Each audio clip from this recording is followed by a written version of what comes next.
Assalamualaikum warahmatullahi wabarakatuh. Halo Sobat Kelautan dan Perikanan, kembali lagi ke podcast Dinas Kelautan dan Perikanan bersama saya, host Nurul Lutfia Kartika.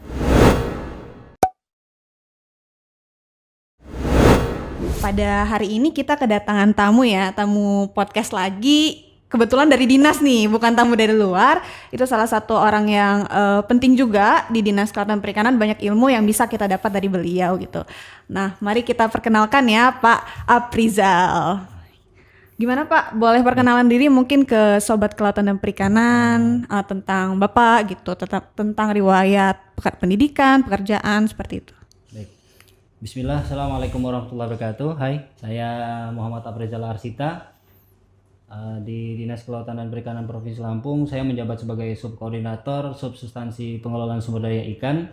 Lahir di Tanjung Karang 19 April 1984. Riwayat pendidikan TK/SD Saverius Tanjung Karang, SMP Al Kausar, SMA di Negeri 2 Bandar Lampung. Saya sarjana di Sekolah Tinggi Perikanan Jakarta. S2 saya di Magister Hukum Pidana Universitas Lampung 2011. Saat ini saya menunggu sidang terbuka untuk Doktor Hukum Perdata di UIN Raden Intan Lampung. Mantap, Bapak udah sampai S3 loh teman-teman. Udah sampai S3 ya Pak. Berarti sekarang lagi dosen juga ya kabarnya Bapak ini, sambil mengajar juga. Ya begitu. Kalau di UIN kalau ngambil S3 kita harus ngasih apa yang kita punya ke teman-teman di S1. Jadi gitu. di UIN saya ketimpa tugas untuk memberikan mata kuliah PPKN, Hukum Perdata dan Hukum Pidana. S2-nya juga di UIN ya Pak ya? UIN saya di S2 di Unila. Oh, S2 di Unila. Oke. Nah, terus Pak, untuk riwayat jabatan selama di DKP, kira-kira Bapak udah pernah menjadi apa aja gitu? Kalau untuk di DKP 2018 saya di SDI. Memang saya promosi di SDI, di pengelolaan sumber daya ikan, seksi sumber daya ikan. Kemudian 2019 saya ke seksi pengawasan pengelolaan sumber daya perikanan. Terakhir di bulan November saya kembali ke kepala seksi sumber daya ikan. Di bulan Desember tanggal 31 itu menjadi subkoordinator substansi pengelolaan sumber daya ikan. Jadi penyetaraan ya, Penyetaraan sama birokrasi. seperti eselon 4. Ya, sama seperti eselon 4. Yang lainnya kayak gitu. Jadi Bapak kembali lagi ya ke apa tadi, sumber daya ikan ya, pengelolaan sumber daya ikan gitu dari yang sebelumnya. Nah, kalau misalnya tugas dari pengelolaan SDI itu apa aja sih Pak? Kalau misalnya di SD itu ngapain aja, mungkin seperti itu.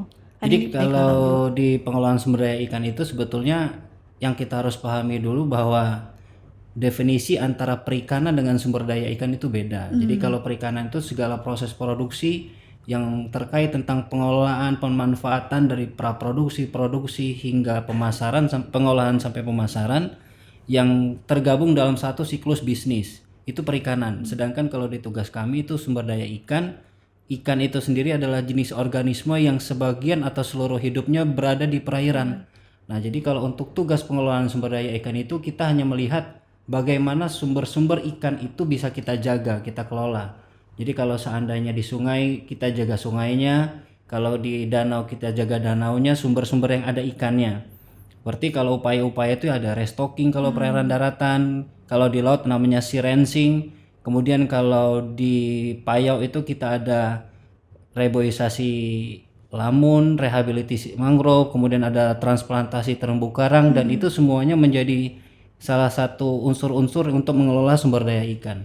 Nah, seperti itu. Jadi itu semua tugasnya dari SDI lah ya. SDI Kalau misalnya dari tupoksinya tuh Pak, kan tadi tujuannya udah tuh untuk mengelola. Terus kalau dari tupoksinya sendiri apa sih kalau di DKP ini? Kalau kita di Pergub 59 2021 tugas SD itu pada intinya ada 3. Yang pertama kita memberikan sebuah kajian seperti apa kondisi stok sumber daya ikan di situ. Dengan dasar adanya kajian tentang kondisi sumber daya ikan, maka di situ akan muncul namanya perizinan. Nah, dengan adanya perizinan maka nelayan, pembudidaya ikan, pengolah ikan itu bisa melakukan siklus bisnis itu. Jadi semuanya diawali dari sumber daya ikan. Kemudian kalau untuk yang kita lakukan di tahun 2022 ini, yang pertama kita melakukan penyediaan data dan informasi. Jadi kita bicara tentang statistik perikanan tangkap. Kemudian yang kedua kita melakukan pengelolaan usaha sarana perikanan tangkap. Jadi disitulah restocking, disitulah kita sosialisasi, disitulah bagaimana kita mengembangkan ide-ide supaya sumber daya ikan itu tetap terjaga. Seperti itu. gitu ya. Jadi kalau misalnya untuk SD ini berarti lebih untuk statistik tadi ya, untuk Ya. mengetahui stok juga tadi dari produksi mungkin ya Pak, nanti Ya, mengetahuinya. kita kan bicara kalau sumber daya ikan itu memberikan sebuah rekomendasi. Jadi kalau untuk di 2021 itu angka sementaranya kita punya produksi 132 ton di Lampung dengan nilai produksinya 3,9 triliun. Kemudian produksi terbesar ada di Kabupaten Lampung Timur sekitar 43 ton dengan nilai produksi 1,3 triliun. Nah, jadi dari di situ kita memberikan rekomendasi sebetulnya di Lampung ini pakai alat tangkap yang paling efektif apa. Oh gitu. Kemudian di mana daerah yang paling banyak dapat ikannya. Kemudian apa alat bantunya, apa rumpon kah atau dia pakai apartemen ikan kah, alat bantu penangkapan ikan yang paling efektif, karena apapun tujuan yang dilakukan oleh pemerintah itu tujuannya akhir adalah kesejahteraan masyarakat. ya. Jadi apa yang menjadi ikonnya Pak Gubernur tentang nelayan berjaya, Lampung berjaya itu adalah sesuai dengan apa yang menjadi tanggung jawab negara untuk hadir kepada rakyat. Yaitu kesejahteraan masyarakat Kesejahteraan tersebut intinya ya Pak seperti ya. itu. Nah terus untuk kalau misalnya tadi program 22 itu kan berarti tahun ini ada restocking ya Pak ya. Itu yang pertama, terus apartemen ikan, terus tadi ada juga apa lagi sih Pak? Tadi itu 2 itu aja ya? Kita ada statistik Juga ya. seperti itu. Nah kalau misalnya restocking itu apa sih Pak? Tadi kan berarti dia di perairan darat ya. Itu tahun ini kira-kira restockingnya bakal di mana aja, terus seperti apa gitu, tujuannya untuk apa gitu Pak? Jadi restocking itu sebetulnya kita mempertahankan kondisi kesehatan stok ikan. Nah, jadi bagaimana caranya kita tahu dulu sebetulnya yang hidup di ekosistem ikan itu di situ apa. Jadi nggak asal-asal kita memasukkan ikan. Jadi kalau sekarang nih kita pernah dengar ada kasus Aipama, tiba-tiba ada dikelola oleh sebuah tempat gitu ya. Kemudian jadi kalau restocking itu kita harus benar-benar tahu kondisi awal. Nah, kemudian ikan apa yang akan dimasukkan itu tidak mengganggu kondisi awal dari tempat itu. Nah, jadi untuk biasanya kalau di peraturan dari Direktorat Jenderal Budidaya itu ikan-ikan yang diperkenankan tuh contohnya jelabat, pating, baung, nila, belida, tawes. Nah, jadi ikan-ikan budidaya yang memang dia introduktif. Jadi intinya restocking itu memasukkan, menambah seperti itu. Tapi tidak mengganggu ekosistem yang sebenarnya ada di sana. Atau di Danau Ranau itu ada ikan nila merah yang mengganggu ekosistem yang ada di tempatnya, seperti itu.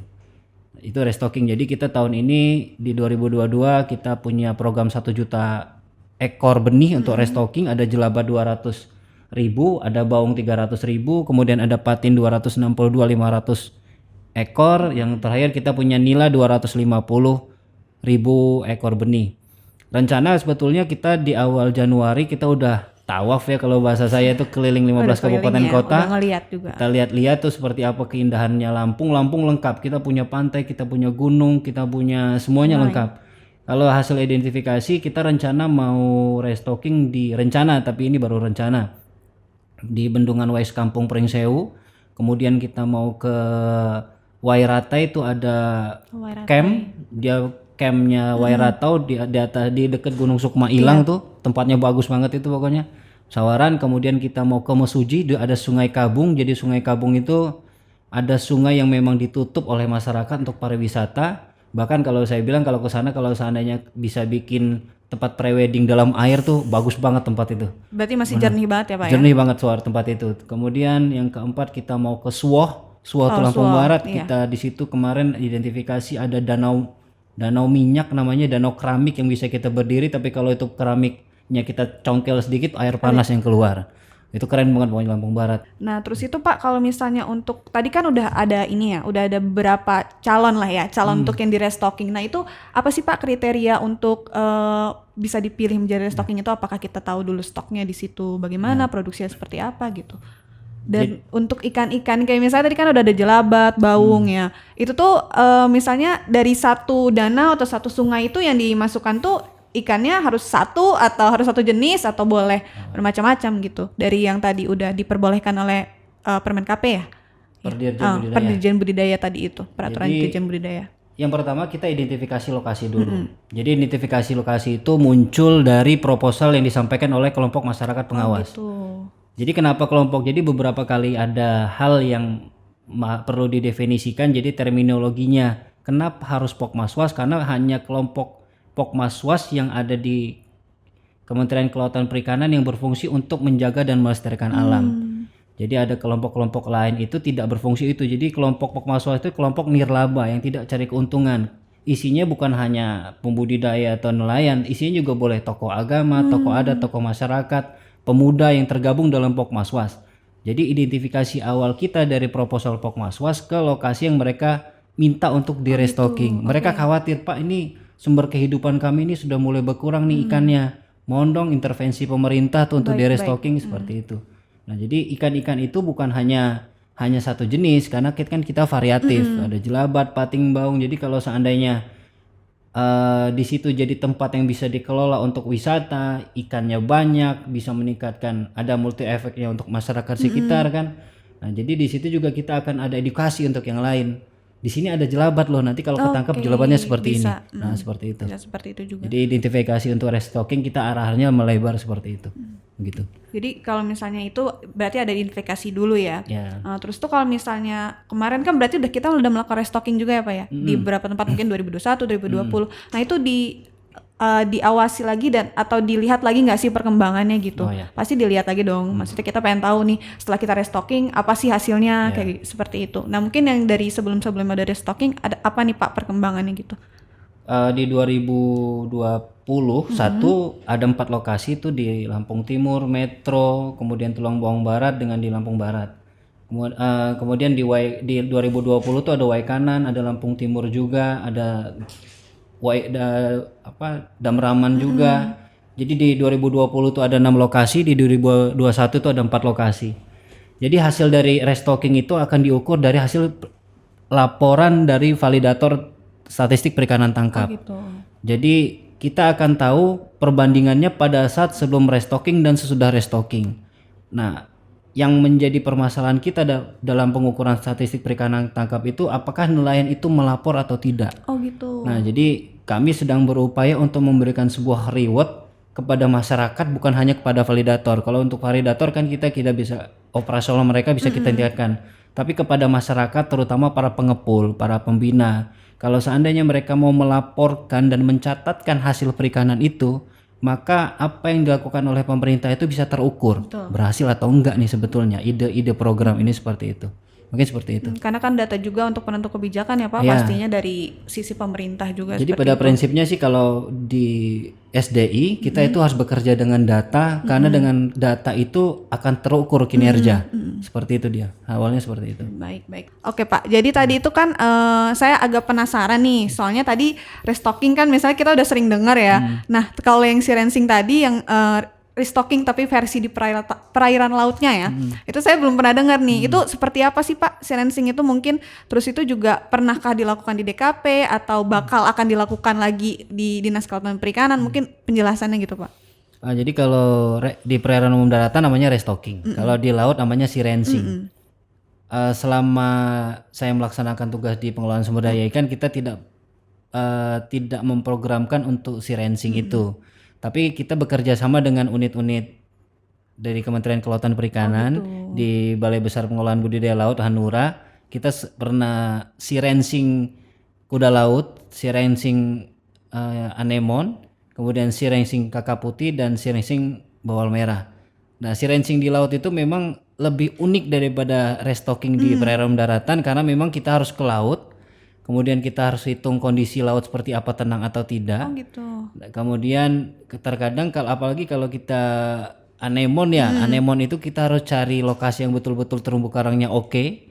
Nah, serunya sirencing kita bisa saling diving. Nah, sambil diving kita sambil snorkeling kan itu serunya sirencing. Nah, jadi sirencing itu bukan hanya fokus di ikan di laut, tapi juga bisa kita melepas tukik di Lampung Selatan itu ada karena jadi beberapa kali kita kalau di Lampung Selatan itu kita dengan Loka Serang itu kita lepas tukik di Mata Tua di Lampung Selatan tuh, kemudian di Lampung Timur kita juga lepas tukik. Jadi sirencing itu segala komoditas yang hidupnya ada di perairan laut. Segala biota ya. Itu. Kalau payau kayaknya kita belum ada namanya spesifik untuk payau karena komoditas yang payau itu kan hanya beberapa yang mampu hidup di salinitas tengah-tengah tuh bandeng, kemudian kepiting hijau itu kan. Jadi karena populasinya masih banyak di Payau, jadi belum ada upaya untuk peningkatan ikan di Payau. Tapi kalau untuk daratan restocking, kalau di laut kita namanya sea rensing. Nah itu dia. Kalau yang di sea rensing tadi yang di apa tadi kuda laut itu di daerah mana Pak waktu itu? Kalau kuda laut hampir sama seperti di Anemon, dia di dekat Pulau Tegal waktu itu. Oh, Pulau Tegal. Pulau Tegal. Baik. Terus tuh berarti tadi restocking udah ya. Terus yang kedua mungkin ada kegiatannya itu nanti apartemen ikan ya. Mungkin ini pada nggak tahu juga nih apartemen ikan tuh apa. Apakah mereka buat rumah ikan seperti itu? Mungkin bisa jelasin dulu nggak Pak apartemen ikan itu seperti apa? Terus kenapa disebut apartemen ikan? Jadi pada dasarnya apartemen ikan itu alat bantu penangkapan ikan. Jadi dia dasarnya tuh rumpon. Nah kemudian apartemen ikan ini tidak bisa semerta-merta ditaruh di suatu tempat yang ada airnya. Kita harus identifikasi dulu. Kemudian seperti apa luasan lahannya. Apartemen ikan itu seperti lubang-lubang berukuran 30 kali 30 yang fungsinya untuk menjadi tempat ikan mendarat di dalam air. Jadi kita kasih kamar tuh ikan. Jadi dalam tempat-tempat itu. Yang harus menjadi fokus dari apartemen ikan adalah tingkah laku ikan. Jadi ikan itu sebenarnya kalau ditaruh di apartemen, dia senangnya ada di dasar atau di tengah atau dia di atas. Nah, tergantung bagaimana si nelayan mau dapat ikan apa. Oh gitu. Kalau mau dapat ikan dasar, ikan demersal, berarti itu si apartemen harus ada di bawah. Ikan apa yang Anda sukai, Anda harus pelajari dulu tingkah laku ikan itu. Nah kira-kira kalau seandainya rumah ikan itu bulat, itu ikan mau nggak masuk ke situ? Atau dia kotak, mau nggak dia ke situ? Atau dia ada di tengah air, di kolom air? Berarti si rumah ikan itu harus ngambang. Jadi bagaimana caranya? Nah itu dia. Jadi kalau nelayan ingin mendapatkan apartemen ikan itu dalam proposal itu dia harus menyebutkan target ikannya apa. Tingkah laku ikan. Tingkah laku ikan dia seperti itu. Itu apartemen ikan. Berarti fungsinya tadi untuk membantu sebagai alat bantu penangkapan dari Alat bantu nelayan penangkapan, ya. Seperti itu. Terus tuh apakah sebelumnya itu apartemen ikan tuh udah diterapkan di wilayah lain ya Pak? Mungkin kita udah studi banding atau seperti apa gitu? Sebelum Lampung mendapatkan kegiatan apartemen ikan sebetulnya sudah dilaksanakan di wilayah Indonesia Timur, terutama di Maluku Utara. Jadi di sana malah apartemen ikan tuh jadi tempat spot mancing. Oh gitu. Jadi ikan itu bahkan saya kemarin survei di Pulau Sabesi, jadi 2 hari sebelum Gunung Rakata itu batuk lah ya. Jadi ikan di sana tuh karena di Pulau Sabesi juga punya peraturan desa, dia punya hukum adat yang sangat kental di masyarakat. Jadi kalau mengambil ikan itu seolah-olah kita tinggal bawa ember aja. Saking banyaknya ikan di Pulau Sabesi. Apalagi itu kalau kita kasih apartemen ikan, itu mungkin kita tinggal bawa perahu yang ada tutup atasnya tuh udah mancing udah enak lah itu. Itu spot banget, enak banget. Apalagi kalau kami berangkat tuh waktu itu habis sahur, habis sholat subuh berangkat 5:30, oh kita dapat sunset di situ. Dapat sunrise.